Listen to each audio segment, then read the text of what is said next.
Hello, everyone. Welcome back to another episode of the Ramos Law Difference Makers podcast, where I have the incredible, unique, and amazing opportunity to visit with people that are making a difference in some way, some shape for people all over the place. In this episode, I'm telling you right now, you are in for a treat if you love animals, if you love photography, and or if you love great people. This person is a new friend to me. It's someone that I met literally just a few weeks ago as I was with my family and we were vacationing and happened to be up in Aspen and we were walking around the town and I was stunned. And I mean, stopped in my tracks with some pictures that I saw in this store. Turns out the store was a gallery and I walked into the gallery and I was amazed by the photographs that I saw and the things that I was experiencing, the feeling it gave me to walk into the store. And as we walked in, I started talking to the person who was in the shop. And as it turns out, the person that was there was the actual artist, the photographer. And her name, my guest today, is Guadalupe. We're going to call her Guad because that's what she loves, Laiz. So Guadalupe Laiz, welcome to the show. Thank you for joining me. Thank you, Jim. It's my pleasure. Super excited to talk to you. Thank you. Thank you for your kind words and intro. Absolutely. I will share this with you. I've been into several galleries. I'm not an art collector and I don't know a lot about the topic, but I love animals and I'm sure most people love animals, and the size and scope of the images that you do, there's something to it. But what really got me, what really took me over the edge for our time together was when you were talking with us and I could feel your connection to what you do, your purpose and your passion. And then you said, hey, do you guys have a few more minutes? Like, yeah, come downstairs. I want to show you I felt like you were taking us into the secret vault of the good stuff. And that just really moved me. And so, I had to see what I could do to get you on to share your mission and your passion and your story about what you do. So I first want to know, you're from Argentina, correct, originally? That's right. Born and raised in Argentina. Yes. And so did you know back then as a young person that you wanted to go into photography, or did that change? Because I think from reading your bio and the stuff I was looking at, you were in Argentina till your teens or something and then moved away. Tell us how you kind of got into the photography scene. Sure. I mean, I guess it was a very organic process. It took a bit, but it just happened naturally. I've been very much an introvert most of my life. I became more of an introvert when I was a teenager. In a happy accident, there was a camera around, a film camera, a very old Canon in my house that my dad brought to the house after a trip. And I took it and started to take some photos. I was super young, like 10. 12, something like that. And I really liked it. I like to be able to hide behind the camera and be able to observe everything and just have fun that way. So I started taking photos of my brother playing in his band. He had a music band growing up and that kind of thing, and being always out in nature, roaming around and taking photos. And it wasn't nothing special, I have to tell you. So that's something that is interesting for people to understand and know. It's not, I don't call it a gift. I think that's something that you develop over time, working very, very hard. So I started taking photos and I felt like I was creating something that it was mine. And that was very exciting for me. So it was a very slow process, developing my own film. I started taking classes around, where I could find a photography school just to learn how to develop my own film and that kind of thing when I was super young. And I got hooked. And then over time, life, takes you different directions. I went to school for something else to begin with, for translation, English and Spanish, very, very different things. Obviously, I stick with photography. It was always basically in the behind the scenes of everything that I was doing, from like finishing high school and going to school and that kind of thing. But I never stopped taking photos. And obviously you feel the pressure from your parents and more than my parents' society to do something with your life. And photography didn't sound like the kind of thing that it was gonna help you to develop a career and be successful. But somehow I was lucky enough to stick with it. And And long story short, once I moved to the US and when study photography formally here in the States, that was sort of my excuse. And I'm really jumping a bunch of steps. But to answer your question, once I found a way to get myself through school here in the States and get a degree in photography, that was my excuse to say, I cannot fail. I'm going to figure out a way to make it happen. And after everything, all the crazy things that I done, working a million jobs at the same time when I was trying to get my degree and all these things that I done, I was lucky enough to feel it inside of me in my gut that there was something there to explore and develop, and that's kind of what I did. Yeah. That is amazing. I got to ask, when you were in high school, you said that you stayed in your hobby at the time of taking pictures. Were you on the school, like for the yearbook or the newspaper? Were you doing anything with the school that you were with, or it was just all your own thing? It was all my own thing. The classes that I was taking were outside of high school.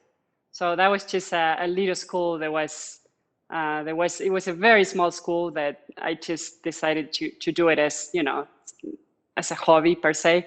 But I really, really enjoyed the classes, and it was fascinating for me.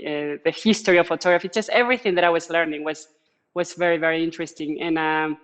And just slowly, I just kept doing it on the side. It was something that I was always doing on the side, nothing related to high school. And yeah, so I guess I started building a little portfolio when I was very, very young without knowing that that's what I was doing, educating the eye. Yeah. Did your parents and your peer group understand your passion and connection with the art of being an artist, or did they try to encourage you or dissuade you? And did that have any impact on how you went about your process?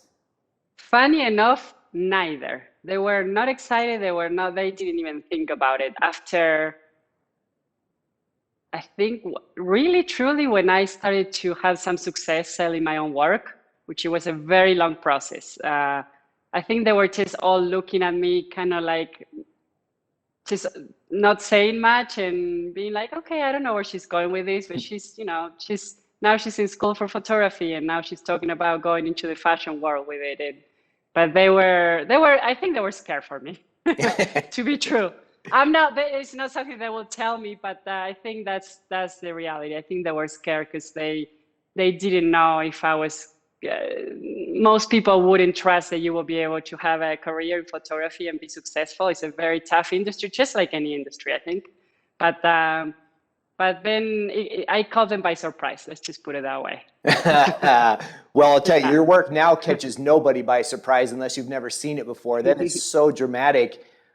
You'd mentioned a couple of moments ago, Guad, that you were originally going for fashion photography. Is that right? Yes. Explain that.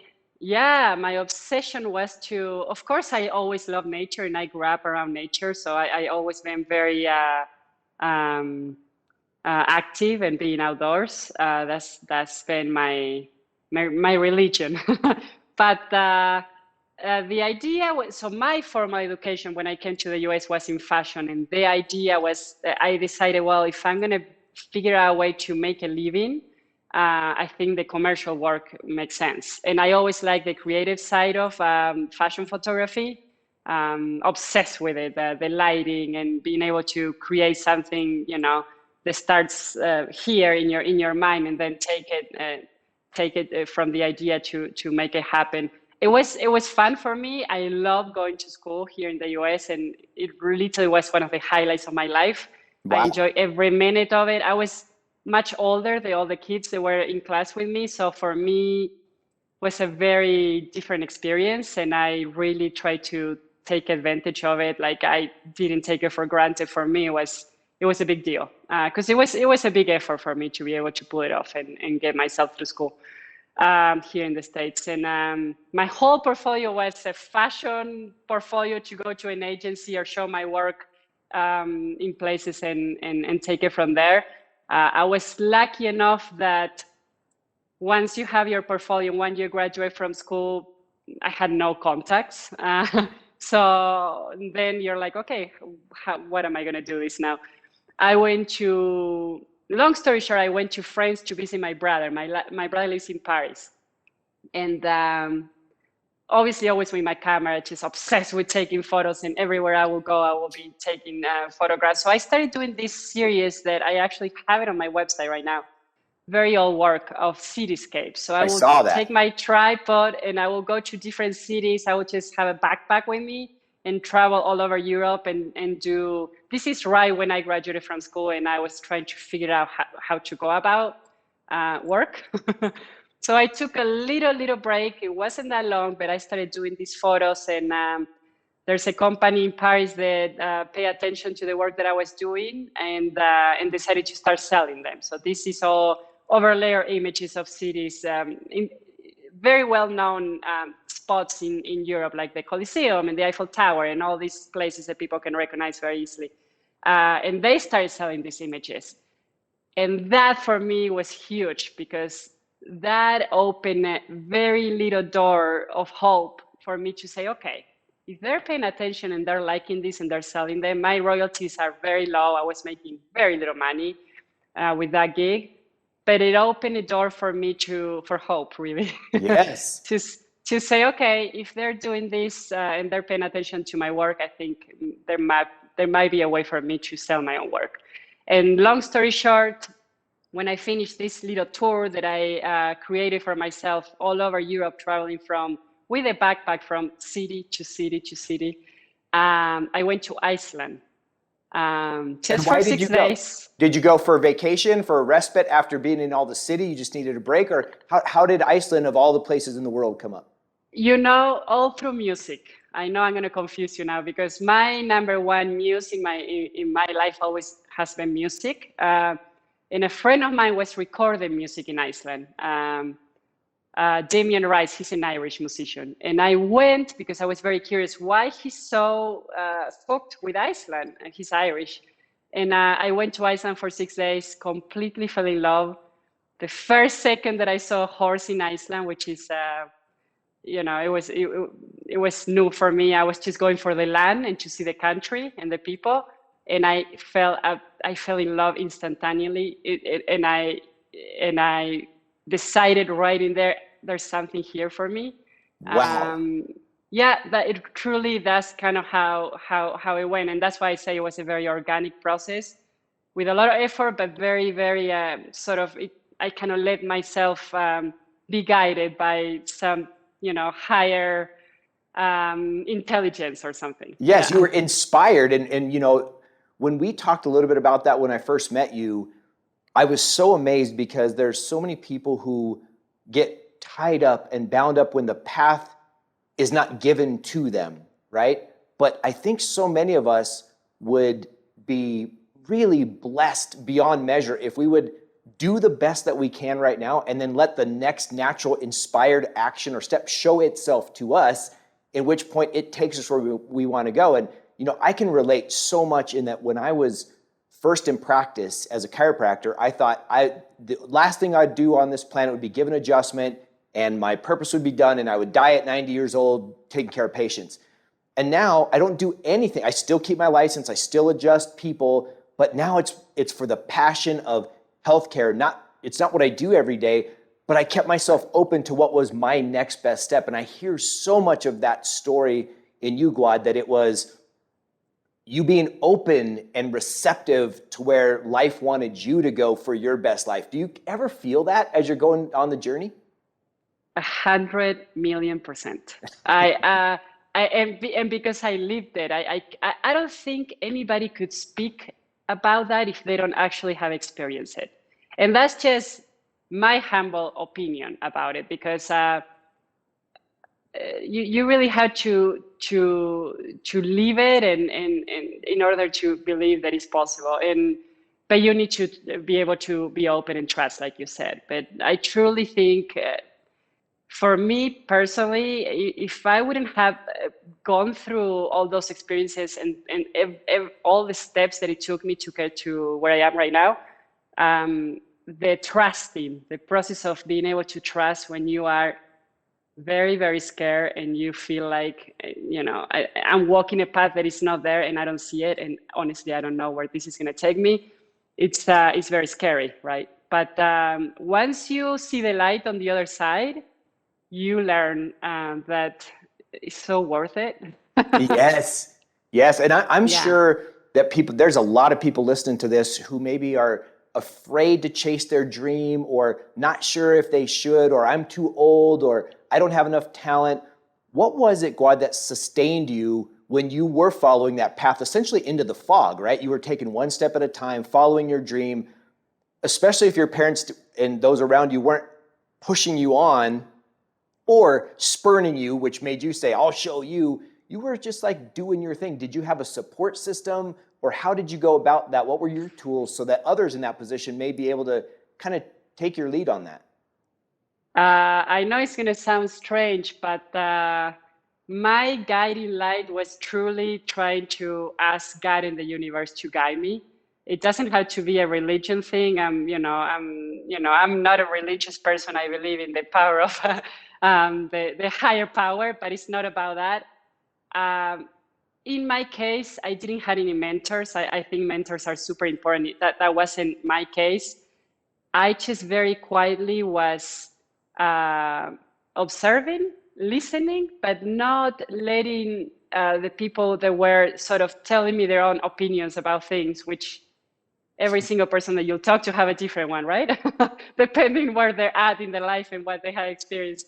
And I would just take it in and let it go and continue to sort of follow that intuition that I had, which it was, this is not it. This can't just be it, because I obviously struggled quite a bit in order to be able to build this. It wasn't overnight. It took a lot of effort, and that's all the work that a lot of people maybe that get stuck in the process at the beginning. Maybe the process are not willing to do. But I always, in the back of my mind, I thought this can't just be it. There's got to be something more than this. And I had that feeling in my gut that there's got to be something on the other side that I'm not being able to see. And when sometimes people, people can be discouraging. They maybe don't mean it, but even teachers at school can maybe say, something negative, it's a very tough industry, be careful. It's hard to make it, all these things. And of course, people that are not in the industry thinking about making a career, selling your own photos, or whatever the case might be, how you want to go about, being a photographer, or anything. I personally think it's just anything that you choose to do. But a lot of hard work, and just having a little bit of trust, a lot of trust that there's got to be something on the other side. I know it sounds poetic, but it's very, I don't mean to be abstract in my, or just, I think it's real. I agree. Yeah. I found that for myself, the same thing, that I had some people along the way that really pushed and acted like wind in my sails. Other people saying that, you're probably not smart enough to go down the path that you're doing. And at the end of the day, it had to just be that vision and that journey for myself to take it and see what happened. And, I guess I don't want to focus a lot on the business side of this podcast at the moment. Maybe it takes us there eventually. But was there a break loose point for you when you went from saying, I'm getting a small rip on every cityscape that I sell through this company and this and that, to all of a sudden you're like, I can really support myself and live the lifestyle that I want to live, both in freedom and in finances by this? Was there one big break? Did the right person see your picture at the right time, and then all of a sudden that person was famous and then your word got out, or has it just been organic, link by link by link, to where now you've got a really strong chain? The farther. I mean, it's the second. It was very baby steps, very safe, small little steps. That's kind of how I did it.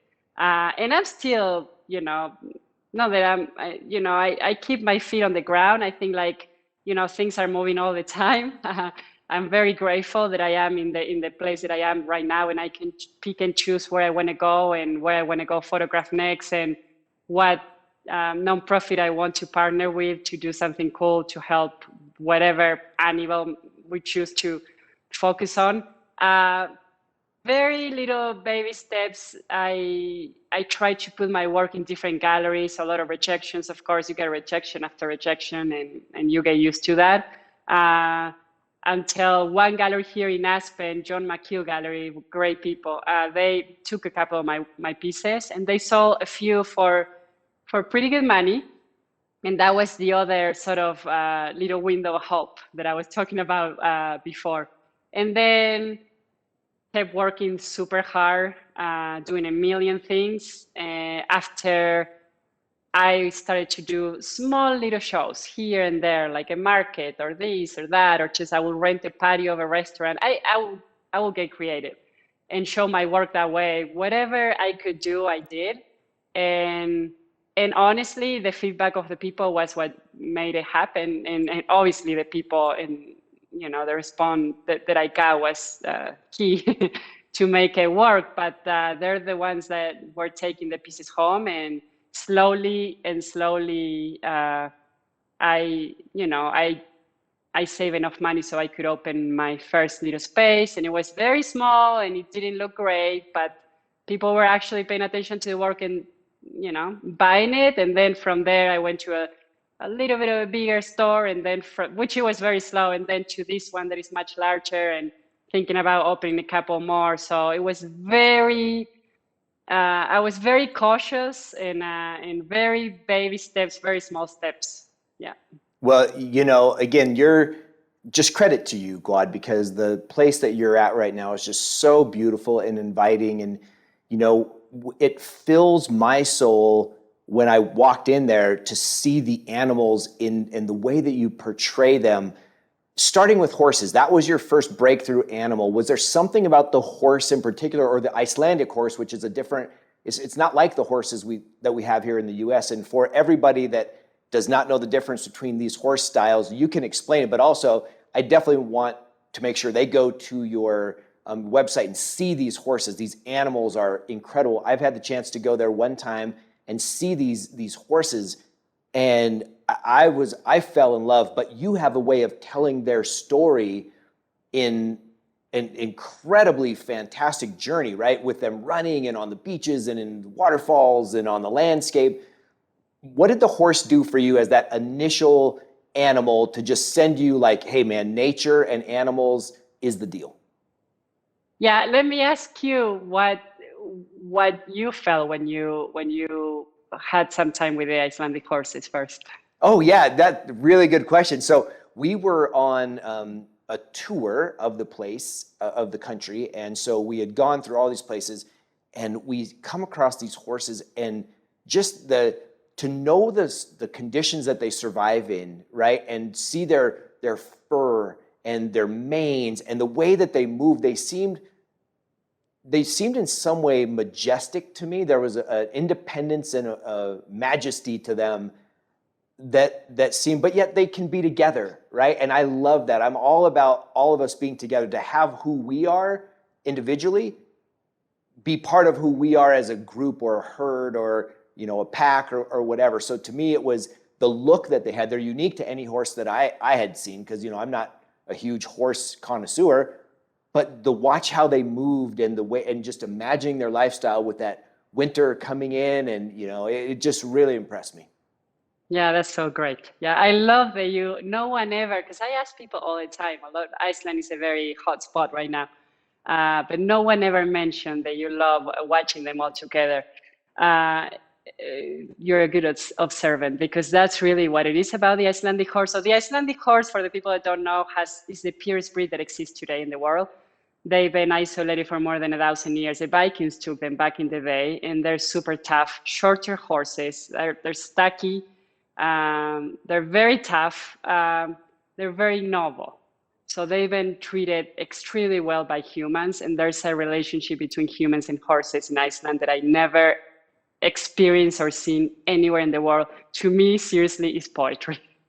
When I see people, mostly Icelandic people with their horses, it's a beautiful thing to watch. And the Icelandic horse, like you mentioned, they stick together, they stay together. There's a big storm, they all, get together and stay as a pack. It's pretty spectacular. They're very noble and they're very pure, and you feel it, and then they make you feel special Yes. because they love being around people, because of the way they've been treated. And also they're super tough. It's all in the book, in my book, Horses of Iceland. They're very noble and very tough and very humble horses, I personally think, yeah. Yeah, and I'm telling you, your book is fantastic. We bought a copy, we have it, we've shown it to all the guests that have come to our home, and it just, everyone's eyebrows just go up immediately when they look at it. And that was the start for you. How do you end up from the Horses of Iceland into the jungles and on the African plains and getting these pictures of elephants and lions and these amazing orangutans and some of the other animals that you've got? How did that transfer from horse to nature?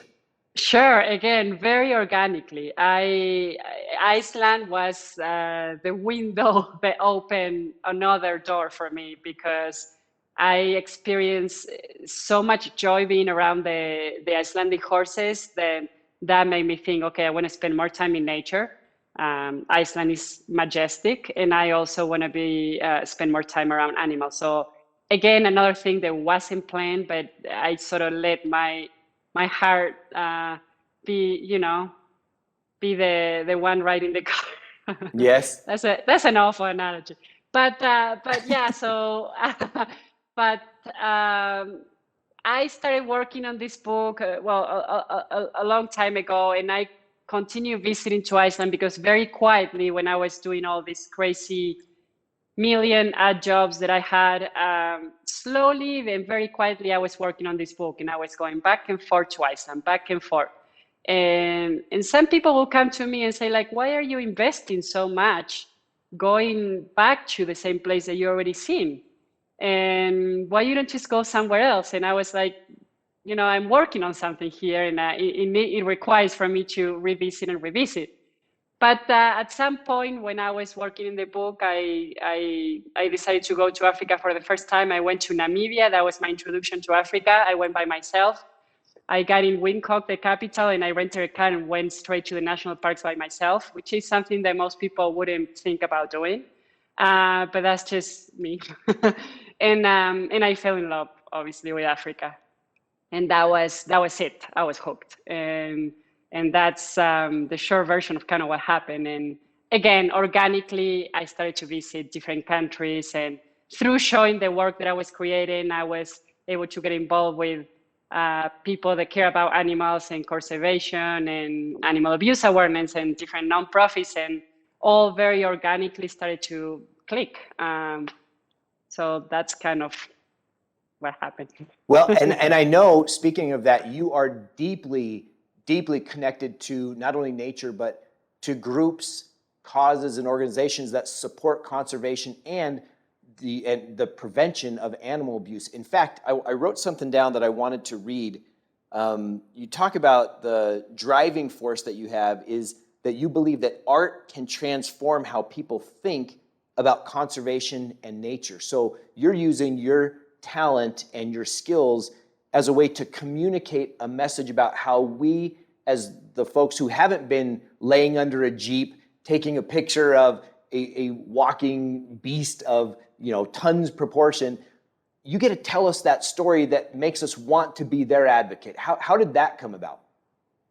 Yeah, I mean, I do believe that people want to help and get involved. I think there's a big disconnection with the reality, everyday life that people are living and the planet. There's a big disconnection with nature and the world and humans. And I'm not going to want to show the worst of the worst. I don't want people to turn the other way and look the other way because they feel like they can't take it. That's not what I want to do. I want to, like you said, show how beautiful the planet that we live in is, and how important it is to make sure that we are aware that we are equals here, and we need to respect each other and our neighbors and everything and any living thing that is in it.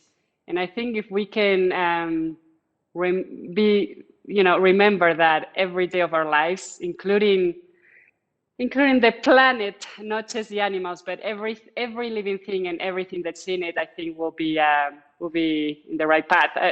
And that's what I like to talk about. I am very aware that sometimes people just want, most of the time, people want to just enjoy the work and take it in because it's very appealing and they're beautiful images. But I like to also engage with people and make sure that at least I can get my message across, which is you can also help, we can all help. And more than anything, we can educate the younger people to make sure that they understand how connected everything is and how important it is for us to care. Yes. To care, and yeah. That is so beautiful. It reminds me of I don't know if you know the name, you probably do, David Attenborough, who's done all of the films on animals for decades and decades. I think he's in his 90s now. And, some of the things that he's done to bring this same message that you're now bringing through stills that he brought through movies. On the aspect of education, this is something that you can certainly educate me on, as well as I'm sure a lot of listeners who aren't art aficionados. I noticed that some of the images were on a paper kind of surface. Others were on a metal type of surface. And I don't know, I think you can also move images to canvas.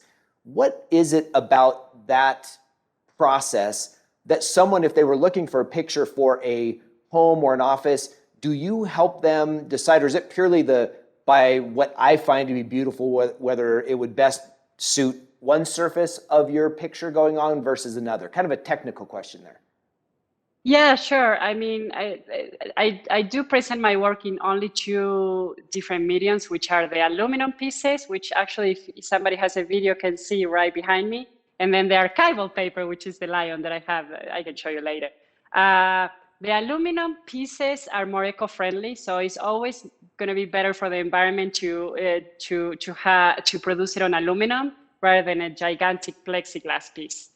Obviously, I do use plexiglass or glass for the archival paper pieces, but the look that a paper photograph has is more timeless. It's definitely more elegant. The aluminum is a more modern look that people are really liking right now.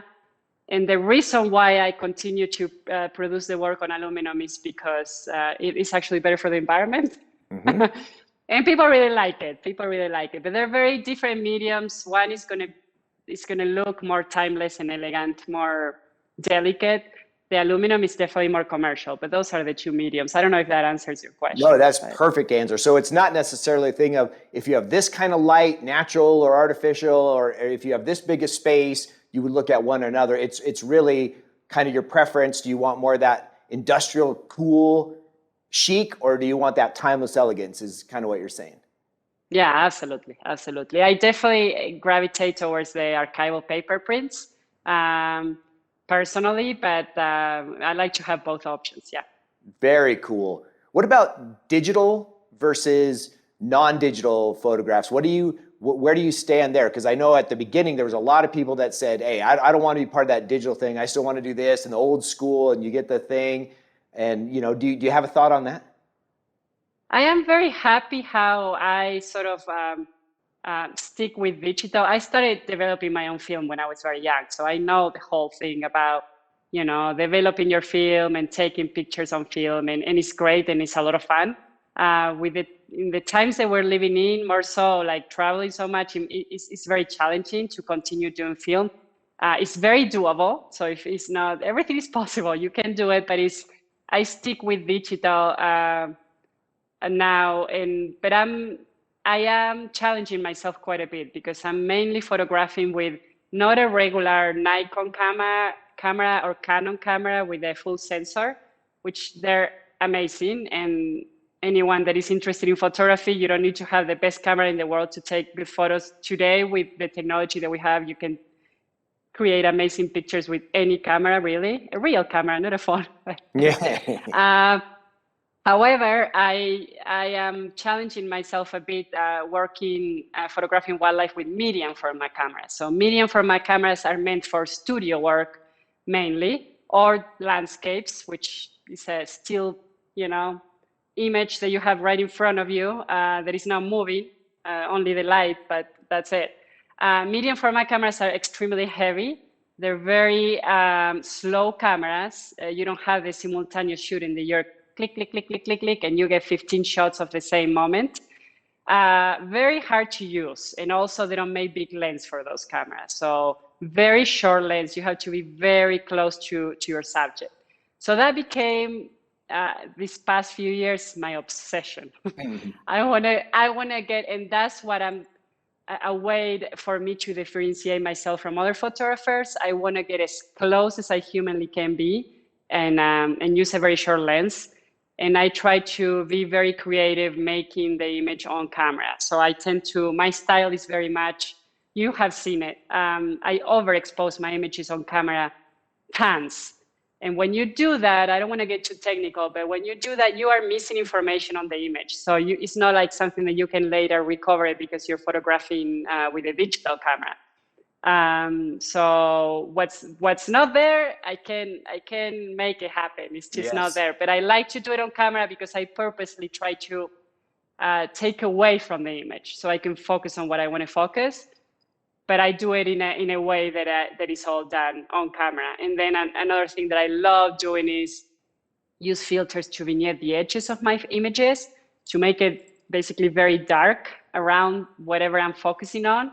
But I like to also do it on camera. And that's something that I sort of developed, photographing animals, finding ways to do it on camera rather than have to rely on, post-processing Photoshop and that type of thing, which is now something that I want to do.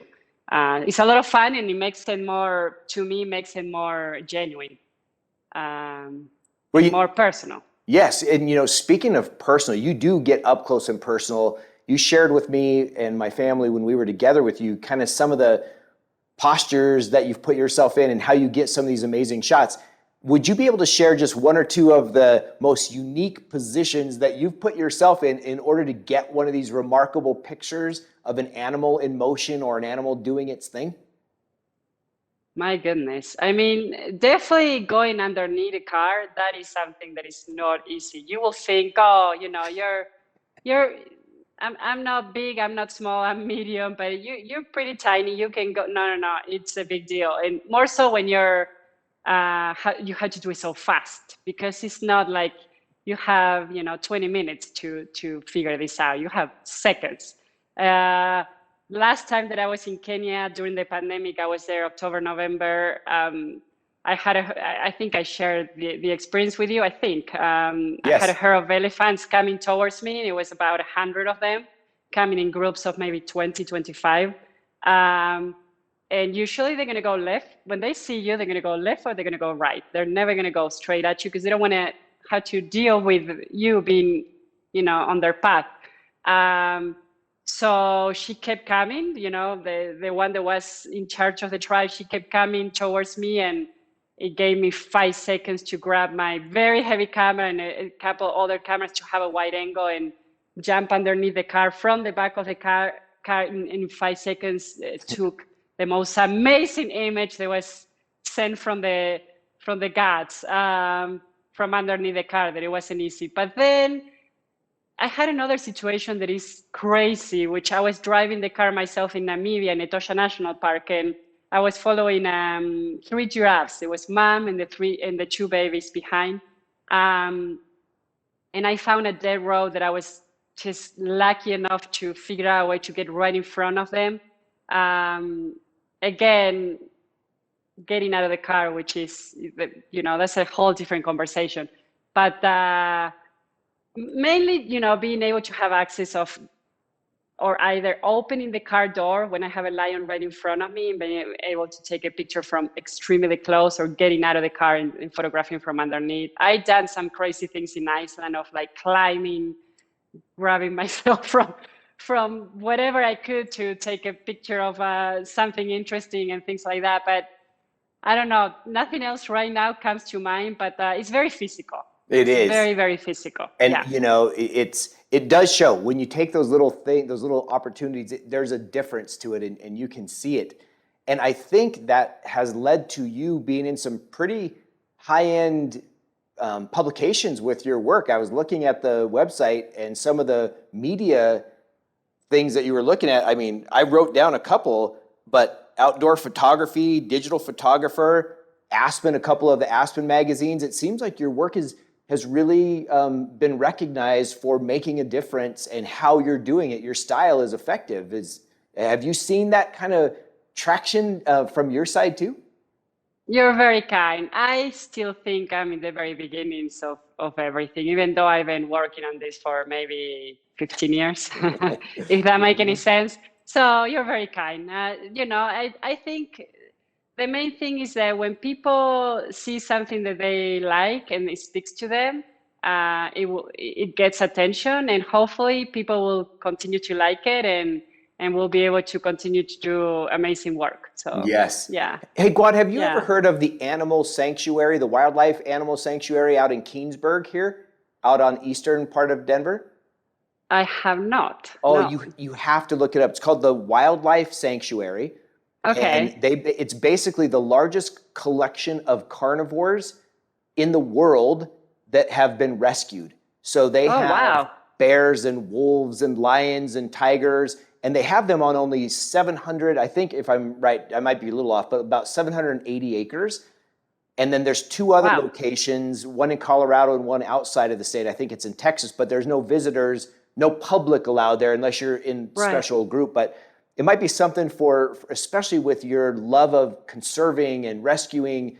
I mean, I could just see a really great synergy there with that wildlife sanctuary. And I can certainly send you their contact information. Yeah, that would be great. I'm embarrassed that I haven't heard of it before because we're so close. But yeah, that would be great. Yeah, absolutely. Yeah, I will do Yeah, that. thank you. I'm sure that you guys could have a great synergy. And, you know, as we bring this kind of to a close here, I can't believe it's been already like almost 45 minutes together. This seems like we just started. Have you found any piece of advice in your life, either someone gave to you or that you learned, that is now kind of your operating system that you would want to share with people, either chasing their dreams or doing whatever they do? That one thing that maybe is now your axiom of how to live life well? From a very young inspiration that I have, a musician, her name is Marketa Irglova, and she won an Oscar for Best Song maybe 12 years ago. Amazing person. It's very simple. Fair play to those who dare to dream and never give up. I know it sounds cliche, but if you are willing to trust yourself enough when no one else can or is able to, and continue your path and believe in yourself, I truly, truly believe that anything that you set your mind to is possible. I am a believer in that, and I have experienced that. So I don't talk about anything that I haven't lived myself. It is possible. So kudos to those who dare to dream, because that's where it's at, I think. I would Yeah. agree. And people have got to, I mean, I hope they've gotten a sense of who you are, such a beautiful soul and spirit. How can they find out more about you? How can they see your work? How can they connect with you? Sure. Yeah. Thank you. My website is guadalupelaiz.com. They can find me on Instagram, which is where I'm more active on social media, which is Guadalupe Laiz. So pretty simple. If they just Google Guadalupe Laiz, they can find it very easily. And here and there, we just had a silent action for Sage Giraffes Now, which is a nonprofit that we are working with. It was our second silent action. We raised, I don't have the exact number right now, but I'm very proud to say that about a little bit less than $20,000 on this event that Wow. we did a week ago. The people that are running it, they're spectacular, and I'm very excited about that. So we'll continue working on those things. People can always find it maybe on Instagram is the best way to see what we're working on, and if they want to get involved, that's great. Yeah. Well, I'll tell you what, you have a fan in myself and in Ramos Law, and please know that we're here to support you. And man, maybe sometime we'll all end up at the wildlife sanctuary together. If you're coming down into town and want to go see it, we'll join you. We'll all go out there and have a good time. How's that sound? That would be great. Yeah, let's do that. That would be Awesome. great. Well, Guad, Yeah. thank you for taking the time. I appreciate you. I love what you're doing. Keep it up, and don't let ever anyone stop you from this incredible path you're on. Thank you. You're so kind. I super appreciate your time. You're a good soul. Thank you so very much for having me. I appreciate you. Absolutely. Enjoy the rest of your day and continued success. Thank you. Thank you. Thank you.